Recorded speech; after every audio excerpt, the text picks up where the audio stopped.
আপনার ফেসবুক আইডিটাকে হ্যাকারদের হাত থেকে রক্ষা করতে পারবেন।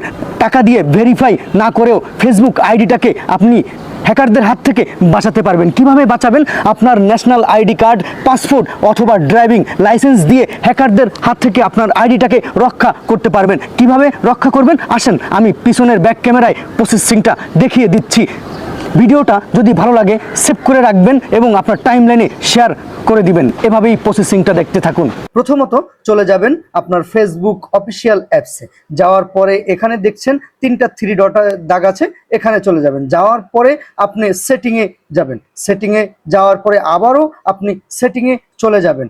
সেটিংয়ে চলে যাওয়ার পরে এখানে এই লেখাটার উপরে ট্যাপ করবেন। এই লেখাটার উপরে ট্যাপ করলেই দেখবেন আপনার your identity information and permission, এখানে চলে যাবেন। চলে যাওয়ার পরে এই যে লেখাটা, এই লেখাটায় আপনি চলে যাবেন।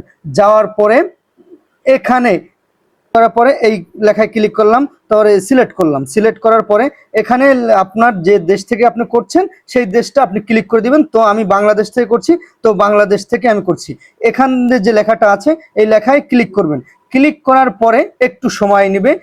এখানে আপনি দিবেন আপলোড ইওর আইডি। তো আমি এখানে ক্লিক করলাম। ক্লিক করার পরে নেক্সট ক্লিক করবেন। ক্লিক করার পরে এখানে আপনি কি দিতে চাচ্ছেন, আপনি সব কিছু দিতে পারবেন। যেহেতু আমি ন্যাশনাল আইডি কার্ড দিচ্ছি, এখানে ন্যাশনাল আইডি কার্ডে আমি সিলেক্ট করে দিব। এবার নেক্সট করবেন। গেট স্টার্টে চাপ দিয়ে দিলাম।